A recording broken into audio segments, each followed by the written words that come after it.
헌법재판소가 포토라인 금지와 피의사실 수사 상황 등 형사사건 내용 공개를 원칙적으로 금지한 법무부 훈령에 대한 위헌 여부를 심판합니다. 심판 쟁점을 짚어봤습니다.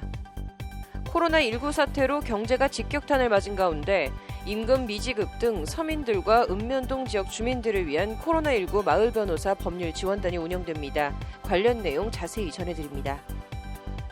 대주주 승인을 받아 대표이사가 수십억 원의 특별 성과급을 받았더라도 주총 의결을 거치지 않았다면 해당 성과급은 모두 부당이득으로 회사에 반환해야 한다는 대법원 판결이 나왔습니다. 교통사고가 크게 나서 수리를 했지만 중고차 값이 떨어질 것이 예상된다면 이 손해도 보험사에서 받아낼 수 있을까요? 법률구조공단 사용설명서에서 전해드립니다. 4월 28일 법률방송 로투데이 시작하겠습니다. 첫 소식입니다. 이명박 박근혜 전 대통령, 이재용 삼성전자 부회장, 양승태 전 대법원장, 정치 권력과 경제 권력, 사법 권력의 최정점에 섰었던 혹은 지금도 서 있는 이들에겐 공통점이 있습니다.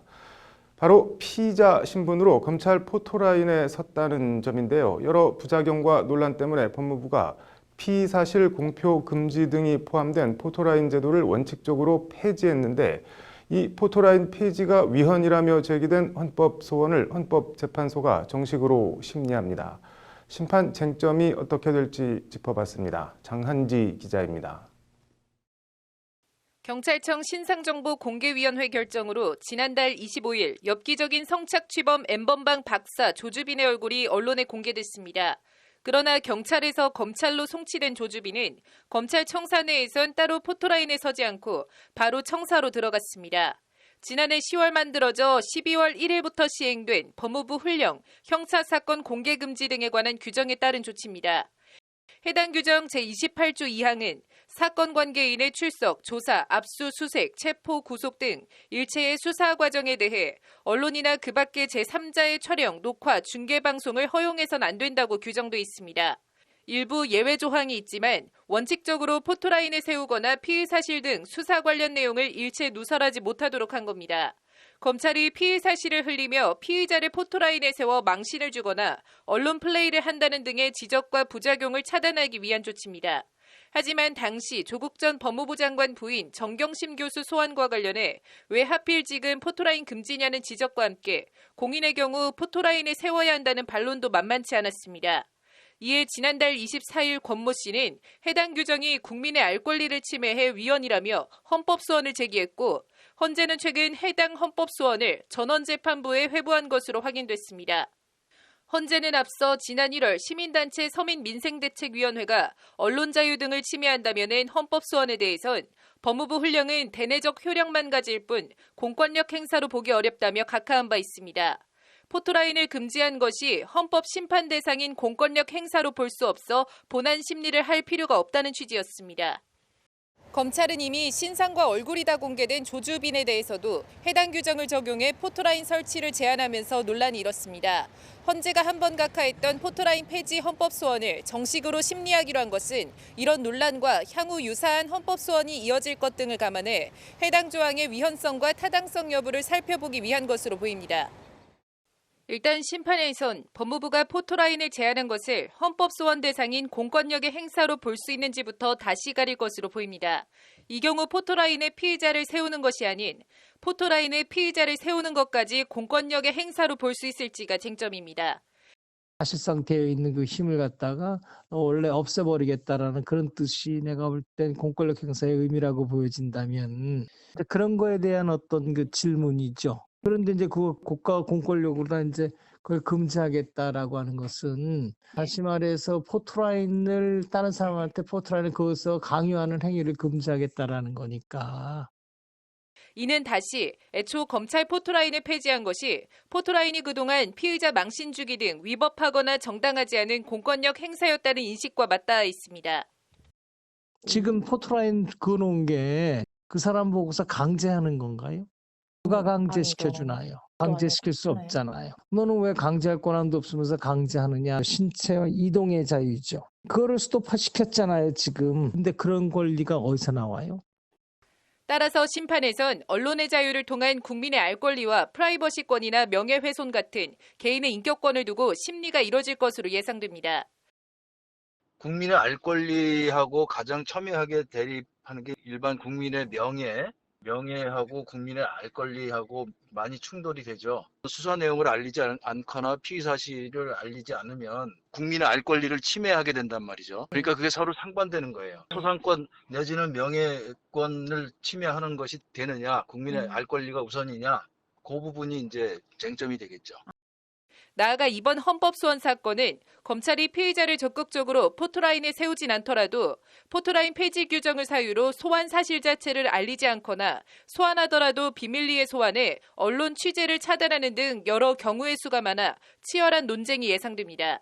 포토라인 폐지 헌법소원을 전원 심판대 위에 올려놓은 헌재가 어떤 심리 과정을 거쳐 어떤 결정을 내릴지 주목됩니다. 법률방송 장한지입니다.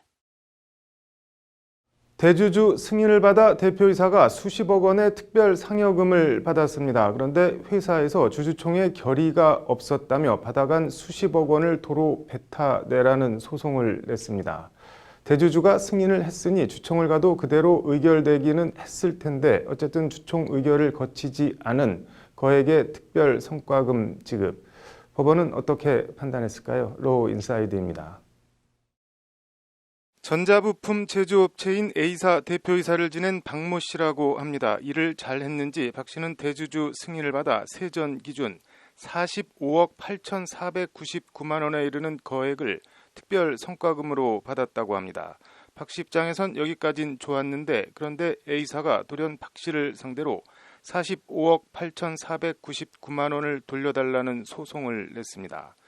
대주주 승인과는 별개로 주주총회 의결을 거치지 않은 절차적 하자가 있어서 박 씨가 받은 특별 성과금은 부당 이득에 해당하는 만큼 이를 돌려달라는 소송입니다. 박 씨는 재판에서 대주주 승인을 받았기 때문에 주총 결의가 있었던 것과 마찬가지다. 실제 주총 안건으로 상정했다면 결의가 이루어졌을 것이라고 주장했습니다. 1, 2심 재판부는 하지만 박 씨의 주장을 기각하고 박 씨에게 지급된 특별 성과금은 모두 법률상 원인 없이 이루어진 부당 이득에 해당한다고 판단했습니다. 특별 성과금을 지급받을 때 주총 결의 없이 대주주의 결정만 있었다면 주총을 개최했다면 결의가 이루어졌을 것이 예상된다는 사정만으로 결의가 있었던 것과 같게 볼 수는 없다는 것이 재판부 판시입니다. 특정 결과가 예상된다고 해서 실제로 특정 결과가 없었는데 그 특정 결과를 가정하는 것은 맞지 않다는 취지의 판결입니다. 1, 2심은 다만 세전 기준 특별 상여금 45억 8,499만 원이 아닌 원천징수당한 소득세 등 세금은 빼고 박 씨가 실제로 받은 28억 5,100만 원과 그 법정 이자를 회사에 지급하라고 판결했습니다. 원천징수당한 소득세 등 세금은 A사가 국가를 상대로 소송을 청구해 받아내야 한다는 것이 1, 2심 재판부 판결입니다. 대법원도 A사 원고 일부 승소로 판결한 원심 판결을 그대로 확정했다고 오늘 밝혔습니다. 대법원은 먼저 상법 제388조는 정관의 액수가 정해지지 않은 이사의 보수는 주주총회 결의로 정하도록 규정하고 있는데 이는 이사가 자신의 보수와 관련해 개인적 이익을 도모하는 폐해를 방지하기 위한 강행 규정이라는 점을 지적했습니다. 이때 이사의 보수에는 회사가 성과급, 특별 성과급 등의 명칭으로 경영 성과에 따라 지급하는 금원이나 성과 달성을 위한 동기를 부여할 목적으로 지급하는 금원도 마찬가지라는 게 대법원 설명입니다. 대법원은 이에 원심의 판단에 상법에서 정한 이사의 보수, 주주총회의 결의 등에 관해 법리를 오해한 잘못이 없다며 원심 판결을 확정했습니다. 받은 돈에 이자까지 쳐서 뱉어내게 생긴 박 씨 입장에선 속 쓰리기가 한이 없을 것 같습니다. 보통 대주주나 오너가 월급이든 성과급이든 이만큼 줄게 하면 그런가 보다 하고 받는 경우가 많은데 이사의 경우엔 상법상 반드시 주총 의결을 거쳐야 법적인 효력이 발생합니다. 법이 그렇다 하니 박 씨 입장에선 속이 쓰려도 세옹지마련히 생각하고 있는 게 몸과 마음의 건강에 도움이 될 것 같습니다. 그나저나 박 씨는 그렇다 해도 그 대주주는 이런 규정을 사전에 알았나 몰랐나 궁금합니다. 로 인사이드였습니다.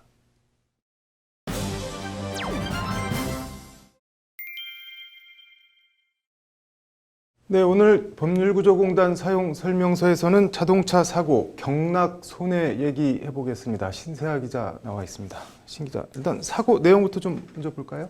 2016년 8월 강모 씨는 세종특별시 소재 사거리에서 신호 위반 차량이 운전석 측면을 충돌해서 차량이 심각하게 파손됐고요. 네. 모두 1,800만 원에 달하는 수리비가 나왔습니다. 네. 일단 병원 진료비 이런 것은 빼고 대물 사고만 놓고 보면 네. 당시 가해 차량 보험사였던 현대해상 화재보험은 네. 수리비 전액은 강 씨에게 지급을 해줬습니다.